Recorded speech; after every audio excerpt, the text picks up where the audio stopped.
এখান থেকে ঠাকুরগুলো কুড়ি সব নিয়ে গেছে। ওই কানের ছিল, গলার ছিল, হাতে বালা ছিল, বাঁশি ছিল, সব কুড়ি কাড়াই নিয়ে গেছে, তালাতুলি ভেঙে চুরি। গভীর রাতে নিস্তব্ধতার সুযোগে মন্দিরে ঢুকে পড়ে দুর্বৃত্তরা। একের পর এক কক্ষের তালা কেটে প্রতিমার স্বর্ণালংকার, দানবাক্সের অর্থসহ প্রায় 18 লাখ টাকার সম্পদ লুট করে নেয় তারা। সাতক্ষীরা শহরের পুরাতন সাতক্ষীরা এলাকায় অবস্থিত জেলার কেন্দ্রীয় মন্দিরে বুধবার মধ্যরাতে সংঘটিত এই চুরির ঘটনায় এলাকায় ব্যাপক চাঞ্চল্য তৈরি হয়েছে।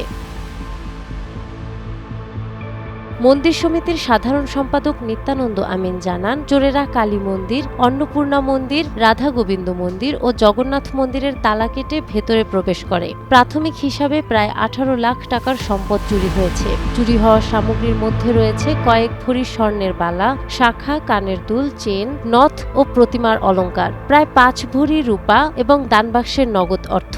উপর থেকে আমরা জানলা দিয়ে দেখছি, দেখার পরে আমরা তালা দিছি। তালা দিলে ওরা এই পাশ দিয়ে সোজা ওই পাশ দিয়ে চলে গেছিল। আমাদের ছেলেপেলে যখন বেরোইছে তখন চোর এমনি পালিয়ে চলে গেছে। 4-5টা মন্দিরে ওরা তালা ভাঙ্গিয়া এই সংঘবদ্ধ এরা একটা চোরের গোষ্ঠী কাজ করতেছে। এদিকে বারবার মন্দিরে চুরির ঘটনায় উদ্বেগ প্রকাশ করেছেন স্থানীয় হিন্দু সম্প্রদায়ের মানুষ। দ্রুত দোষীদের গ্রেপ্তার ও মন্দিরের নিরাপত্তা জোরদারের দাবি জানিয়েছেন তারা। পুলিশ জানিয়েছে, খবর পেয়ে ঘটনাস্থলে গিয়ে আলামত সংগ্রহ করা হয়েছে এবং সিসিটিভি ফুটেজ বিশ্লেষণ করে তদন্ত চলছে।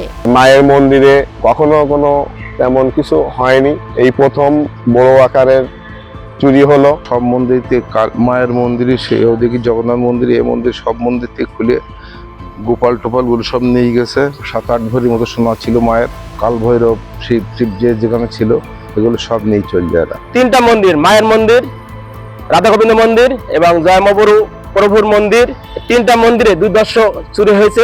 নাহার বৃষ্টি, টাইমস টুডে।